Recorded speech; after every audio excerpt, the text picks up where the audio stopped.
before he goes, he wants to raise your taxes. The prominent anti-Trumper teaming up with Democrat Chris Coons to push the Senate's version of a carbon tax bill to match the one the House introduced last month. Here to explain what all this means for your wallet is CPA and financial analyst Dan Geltrude. Merry Christmas to you, sir. Merry Christmas, Good to see you. Okay, Same so here. Explain what this is all about.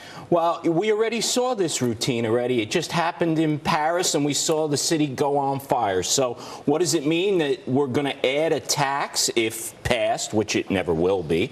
If passed, it will be a carbon emissions tax. So basically, fossil fuels are going to be facing taxes. What does that mean? That's going to get passed along to the consumer. And the people who really are hurt the most are people at the lower end of the spectrum, because fuel costs are going up, whether it's for heating, whether it's for your car. It's just not the right thing to do. And Jeff Flake saying in his tweet right there that Republicans need to get serious about climate change, but you say this is just a stunt.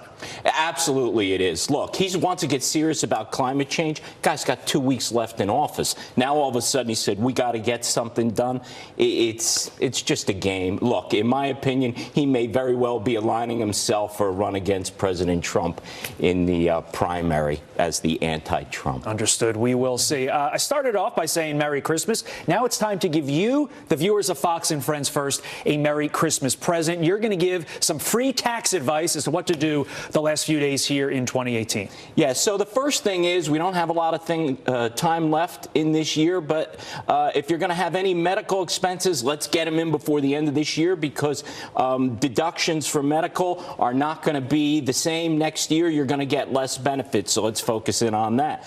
Second thing, if you're getting a divorce, if you're real close, you may want to get it done before the end of the year, Todd. I'll tell you why. It's because with the new tax law, you're not going to get a deduction for alimony payments. Wow. So depending on where you fall there, you may want to time your divorce at the end of this year or the beginning of next year. Also would make New Year's Eve a lot more fun. That it might.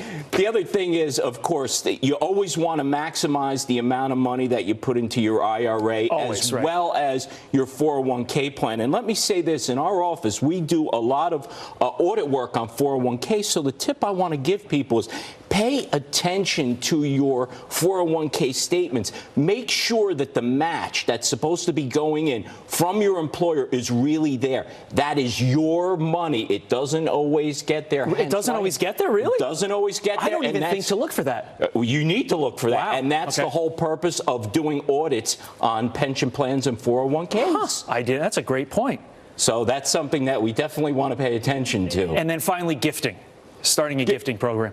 Absolutely. So with the new Trump tax law, we have the ability with the estate tax to gift more over your lifetime. Now, over $11 million per person. I know that's not a lot for you. Right. But if you want to start gifting, now's the time to do it. You have a lot of room to get those gifts over to family members and others. I'm a penny pincher, Dan Geltrude. You should know that as a born and raised in Nutley, New Jersey guy yourself. Merry Christmas to you and yours. Thank you, as always.